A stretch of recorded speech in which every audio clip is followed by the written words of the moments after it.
Hello friends, आज की class में क्लास 10th क्लास के समांतर श्रेणी में बॉक्स का मान कैसे ज्ञात किया जाता है इसको देखते हैं। समझिए, देखते हैं कैसे।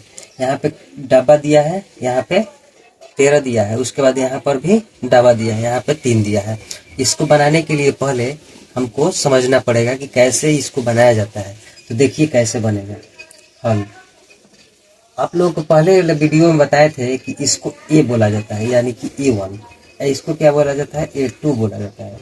इसको बोला जाता है A3, इसको A4। ठीक, जहाँ पर खाली स्थान रहता है मतलब डब्बा में, वहाँ पर x ले, या x चाहे कोई भी मतलब अंक से चालू करते हैं। ठीक, उसके बाद यहाँ पे क्या हो गया? x, यहाँ पर y, यानी कि x का मान और y का मान ज्ञात करना है। तो देखिए ए का मान कितना हो गया?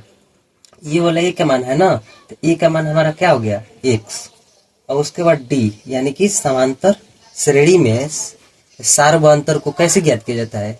A2 माइनस में A1 घटाया जाता है। A2 माइनस में A1, यानी कि A2 का मान कितना दिया है? 13। उसके बाद A1 का मान कितना दिया है? x, यानी कि D का मान इतना हो गया, A का मान x हो गया। उसके बाद A का मान ज्ञात करने के लिए और AN का मान कितना दिया है? देखिए AN का मान ये होता है जो लास्ट में होता है, यानी 3 होगा। और उसके बाद N का मान क्या होगा समझते हैं पहले। 1 2 3 4, इसी को जितना अंक दिया रहता है वही हो जाता है क्या? N का मान। ठीक, उसके बाद देखिए AN का फॉर्मूला लगा देते हैं, यानी कि अंतिम पद। AN का फॉर्मूला क्या होता है? A प्लस में N माइनस में 1 इंटू में D। AN का मान कितना दिया है? 3, फिर बराबर A का मान कितना दिया है? x, फिर प्लस N का मान कितना दिया है? 4, फिर माइनस 1। उसके बाद D का मान कितना दिया है? इतना। तो इसको लिख देते हैं 13 माइनस में x हो गया। उसके बाद 3, इसके बाद क्या दिया है? x प्लस 4 में 1 जाएगा तो कितना होगा? 3, फिर गुने। उसके बाद 13 माइनस में x हो गया।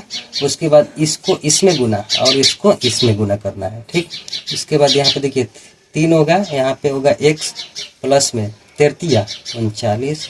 उसके बाद माइनस 3x, यानी कि x और x जिसमें रहेगा उसी को घटाया जोड़ा जाता है। ठीक, उसके बाद देखिए 3 यानी कि 3। उसके बाद देखिए -3 में और x को घटाया जाता है। देखिए आप लोगों को समझा देता है। -3 और x को कैसे घटाया जाता है?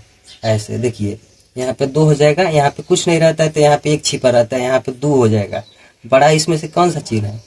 यानी कि 3 वाला, इसीलिए माइनस हो जाएगा 2, यानी कि -2x हो गया ना, -2x। और उसके बाद क्या दिया है? 39। ठीक, उसके बाद देखिए 3 इधर हो गया, आई प्लस में है ना, तो इधर जाएगा तो बराबर किधर जाएगा? तो माइनस में हो जाएगा। 39 इधर हो जाएगा, यहाँ पे हो जाएगा -2x। ठीक, और उसके बाद इसको घटाने पर माइनस में 36 हो जाएगा, फिर माइनस में 2x, यानी कि दोनों ओर समान है ना, दोनों ओर समान होने के कारण माइनस और माइनस खत्म हो जाता है। ठीक, यहाँ पे देखते हैं क्या होता है। देखिए यहाँ पे हो जाएगा 2x बराबर 36, यानी कि x बराबर में 36/2। ठीक, यानी कि 2 से ये कितने बार में कटेगा? 18 बार में। 18 दूनी 36, यानी कि x का मान कितना हो गया? 18। ठीक, उसके बाद क्या निकालना है? d का मान ना, तो d का मान निकालने के लिए यही वाला लिख देते हैं। तो कितना दिया है? 13 माइनस में x, यानी कि 13 माइनस में x का मान यही ना है, तो कितना हो गया? 18। ठीक, इसको घटाने पर माइनस में कितना होगा? d का मान कितना हो गया? -5। उसके बाद देखते हैं यहाँ पे, देखिए इसको बनाने के लिए पहले d का मान निकालते हैं, उसके बाद x का। वहां पर घटाने के लिए अब देखिए y का मान ना घटाना है, A1 A2 और A3, यानी कि A3 का मान निकालना है। A3 बराबर में क्या हो जाएगा? A प्लस में 2D, यानी कि क्या होगा? इसको A3 माने है ना, तो A3 का मान कहाँ पे है? y, यानी कि a का मान कितना दिया है? x कितना है?